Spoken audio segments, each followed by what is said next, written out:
Maintenant, on va voir les quelques applications médias que j'ai installées et le Download Center. Alors, je vais commencer par le Download Center.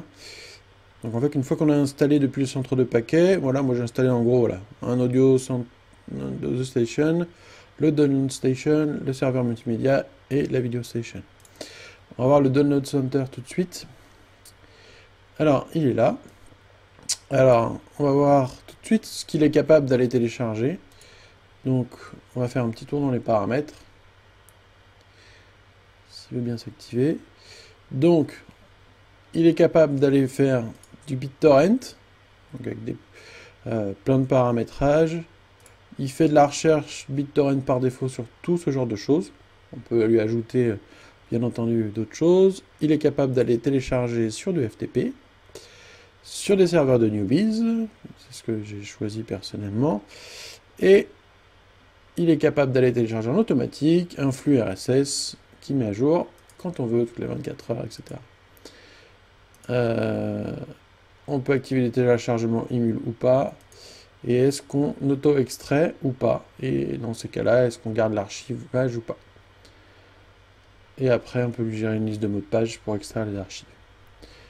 Donc là, c'est côté paramétrage. Côté utilisation, il n'y a rien de plus simple. On peut faire une recherche ici. Ce sera de la recherche BitTorrent uniquement. Donc là, je vais essayer de télécharger une distrib de Ubuntu. Donc voilà. Pour l'exemple, je vais tout bêtement cliquer sur la première. Une fois que vous avez cliqué, vous faites ici pour la télécharger immédiatement ou le télécharger dans un dossier particulier. Je fais télécharger. Hop là, c'est parti. Je peux aller voir dans tous mes téléchargés, les actifs, etc. Donc là, on a tout simplement mon ISO qui va commencer à être téléchargé. On peut télécharger un fichier Newbies. Donc là, je lui dis où est-ce que je veux le télécharger. Et je vais lui dire, va chercher dans mon bureau, là, Ubuntu. Voilà. Et s'il y a un mot de passe pour l'extraction, je peux le signifier ici. Je fais créer. Et hop, il l'ajoute automatiquement à mon téléchargement. Après, on peut stopper les téléchargements, les annuler. Et on peut même, si on a plusieurs téléchargements à faire, le tout mettre dans un fichier texte où on met un lien direct HTTP et il est capable d'aller les télécharger également. Qu'est-ce que je voulais vous dire d'autre? Là, je vais tout supprimer, ça sert à rien. Voilà. Qu'est-ce qu'il y avait d'autre à vous dire là-dessus? Je crois que c'est tout. Oui, il y a juste à gérer ici l'emplacement, où est-ce qu'on veut qu'il télécharge. Et puis c'est tout. Et après, on peut même lui mettre à charger les fichiers torrent du dossier surveillé automatiquement. C'est-à-dire qu'on charge les fichiers Newbies dans le répertoire, il se cherche automatiquement d'aller voir s'il y a des nouveautés ou pas à télécharger.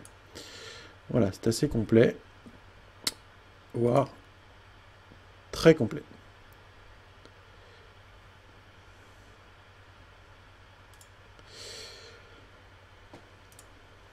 Donc ensuite, on va aller regarder l'Audio Station.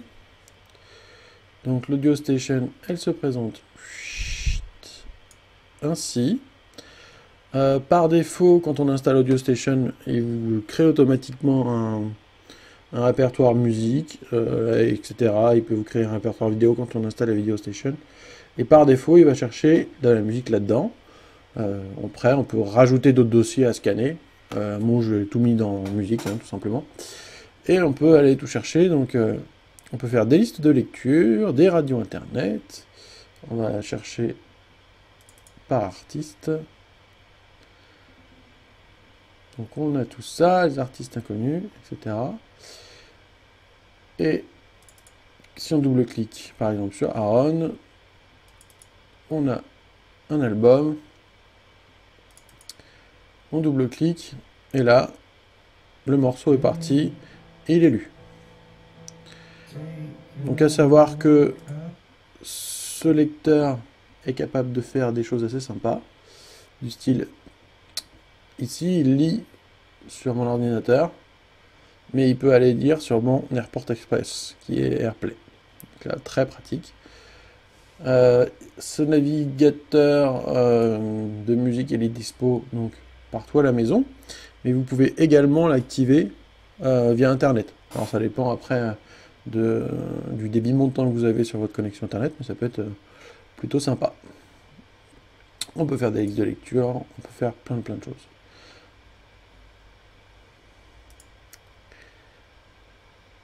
Donc voilà. Qu'est-ce que j'ai à dire de plus? Pas grand-chose.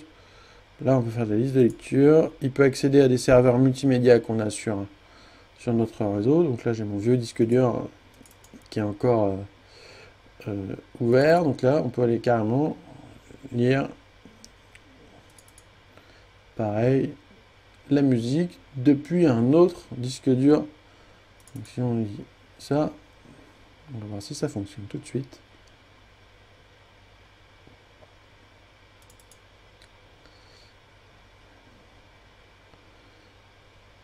Et donc là, il lit depuis, je lis depuis mon NAS un fichier média qui est stocké sur un autre NAS, ce qui est plutôt sympa. Et là, il y a tout le fil de lecture, etc. qu'on a lu. Voilà, il est bête comme tout, mais il est redoutable d'efficacité.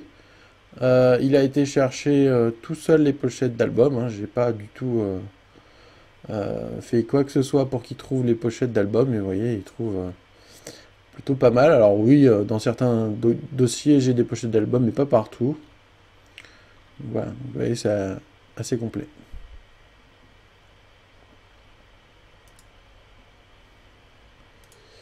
Maintenant, on va passer à Video Station. Donc, Video Station, c'est quoi? C'est à peu près la même chose que l'audio, sauf que bien sûr, il va vous faire vos vidéos. Alors, vous mettez vos films que vous avez rippés de votre DVD préféré directement dans le dossier vidéo, et il va être capable donc d'aller chercher automatiquement un résumé en français, s'il vous plaît, depuis IMDb. Donc ça, c'est super pratique.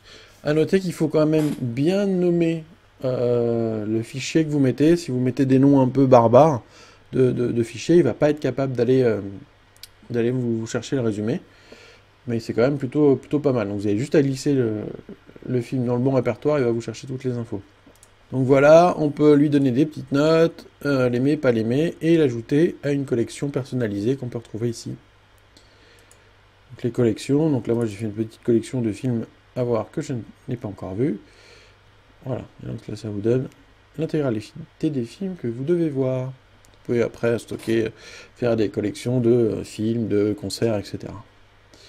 On peut différencier les dossiers pour avoir des vidéos personnelles, des vidéos et des films. Donc ça c'est exactement la même interface. Et on peut faire aussi des émissions de télé et on peut enregistrer la télé. Alors là, j'ai fait quelques tests d'enregistrement de la télé tout simple. Alors, pour enregistrer la télé, il faut avoir absolument une clé TNT compatible. Alors, je vous mettrai dans l'article le lien vers la page Synology pour trouver une clé TNT compatible. Moi, il se trouvait que j'avais du bol et j'avais une clé TNT qui traînait dans un coin qui est compatible. Donc la première fois, vous faites recherche de chaîne, ça veut dire un petit peu de temps. Et après, vous avez juste à faire programmer la clé TNT et de dire, pour prendre le premier, sur M6, tout ce qui est grisé, c'est ce qui est déjà passé. Et là, par exemple, si je voulais enregistrer le 1945, je fais enregistrer. Et là, à 19h45, automatiquement, mon NAS va aller enregistrer depuis ma clé TNT le programme. Et il me le mettra sous cette forme-là. Un gestionnaire de vidéos plutôt pratique. Alors après, pour pouvoir les lire à l'intérieur de son navigateur, il suffit de paramétrer VLC pour que ce soit le lecteur par défaut. Moi, je ne l'ai pas fait. Sinon, toutes vos vidéos et vos enregistrements photos, les enregistrements de la télévision, se retrouvent dans un truc qui vous permet de gérer à distance vos vos documents. Et donc il se trouve là-dedans, dans vidéo. Et non, moi j'ai fait un truc qui s'appelle TVREC. Donc c'est des formats TS que c'est très très bien lire, VLC, sans aucun souci. Une dernière petite chose, je vais vous montrer le dernier. Bon, l'iTunes Server est vraiment basique, donc là il suffit de dire comment il s'appelle et s'il y a un mot de passe ou pas. Voilà, rien de plus simple. Le dernier, l'antivirus que j'ai installé, c'est plutôt pratique. Donc là en fait, il vous dit, donc il a analysé tous mes fichiers, et donc ce qu'on peut faire, c'est paramétrer. Donc, qu'est-ce qui fait des fichiers infectés, etc.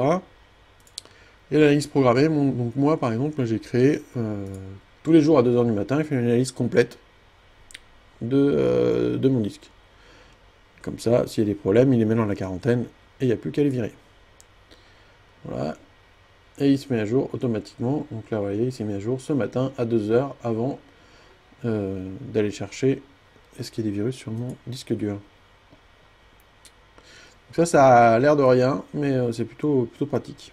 C'est-à-dire que vous êtes sûr que l'intégralité de vos documents qui sont sur votre NAS ne sont pas infectés par un virus.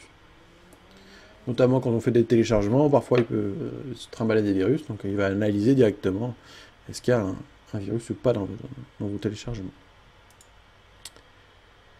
Voilà, je crois qu'on a fait le tour du propriétaire des principales applications complémentaires du Synology DSM 4.2.